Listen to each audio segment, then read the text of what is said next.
والله يدعو إلى دار السلام ويهدي من يشاء إلى صراط مستقيم. In the name of Allah, the Merciful, the Lord of the universe, your Lord and mine, I pray that Allah subhanahu wa ta'ala opens our hearts to the truth and He guides us to the best of path. I pray that our lives will always be peaceful and that we will be guided to the best. I pray that the day of judgment will be a better day than all of our days that we have lived, and that when we stand in front of the Lord, that we stand with greatness and honor and dignity, and that we will be rewarded with forgiveness and mercy in heaven at the end.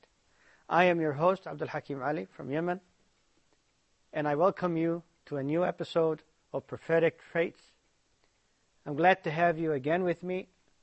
By you being here with me again proves that you have enjoyed your episodes in the past, and that I have been able to touch a little bit of your heart about the greatness of Muhammad, peace be upon him, the greatness of the last prophet, the seal of all prophets, the greatness that the Lord have shown through him.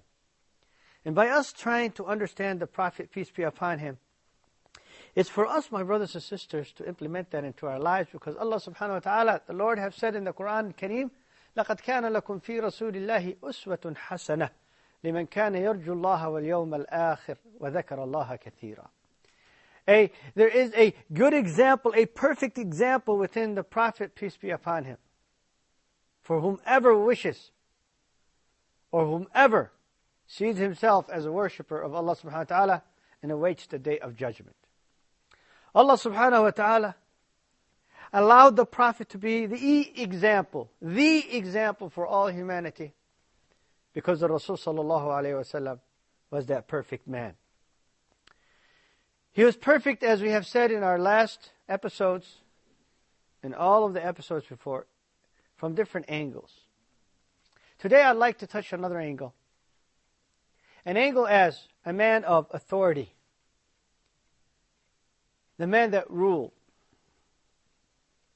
I'd like to bring to your attention, brothers and sisters, I know most of you already know this. We are talking about a man that lived in the 7th century among people that was illiterate in a desert. No tribes were united. Each tribe had its own leader. No infrastructure whatsoever. No civilization almost existing. People couldn't find the difference between a bread and a napkin. They only understood how to fight and kill each other. There's a poem that says, وَأَحْيَانًا عَلَى بَكْرٍ أَخِينَا إِذَا لَمْ نَجِدْ إِلَّا أَخَانَا. At times, we'll declare war against our own brother if we cannot find an enemy to fight. They found it something good to exaggerate and brag that they kill each other. And then they say, أَلَا لَا يَجْهَلًا أَحَدٌ عَلَيْنَا فَنَجْهَلْ فَوْقَ جَهْلِ الْجَاهِلِينَ وَنَشْرَبُ إِنْ وَرَدْنَا الْمَاءَ صَفًّا وَيَشْرَبُ غَيْرُنَا كَدَرًا وَطِينًا. And they say, when we go to a water stream, we drink the clean water, while the others, we force them to drink the mud. And no one should be ignorant towards us in doing us wrong, because we will be the most ignorant in doing them wrong. That was what this nation and this kind of people in the Middle East were. They bragged about doing wrong, about killing each other. Their poetry, most of it was about who killed who and who's going to kill who. But no infrastructure, no civilization, no nation whatsoever. And then all of a sudden this man comes out, this orphan that lived an orphanage life, who he lived under the covenant of his grandfather, uncle, not his own parents. All of a sudden establishes the greatest state to ever exist in the history of mankind.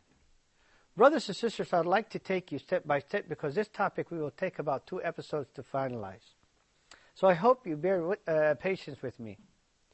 But the Rasul sallallahu alayhi wasallam started to put that seed of this great state to come in Mecca in the first 3 years secretly.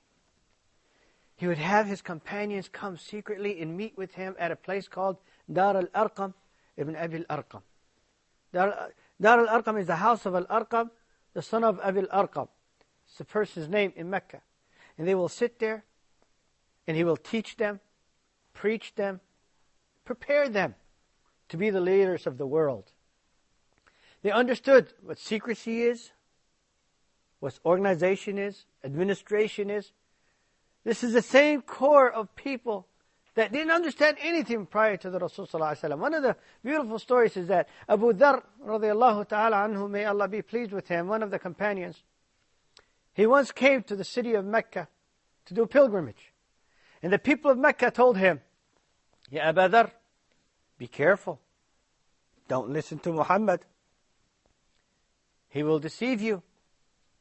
He will make you change your faith with his tricks and with his magic. Abu Dharr took 2 cottons and filled his ears with cotton. And then he talked to himself.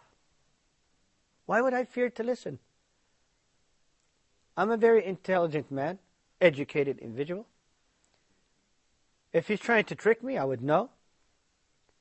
If it's magic, I know what magic is all about. Then he asked, who can take him to Muhammad? Peace be upon him. He found the nephew. He found the cousin of the Rasul sallallahu alaihi wasallam, Ali. And he said, take me to Muhammad. But they were trained, as I said. Ali told him, follow me from distance. If you see me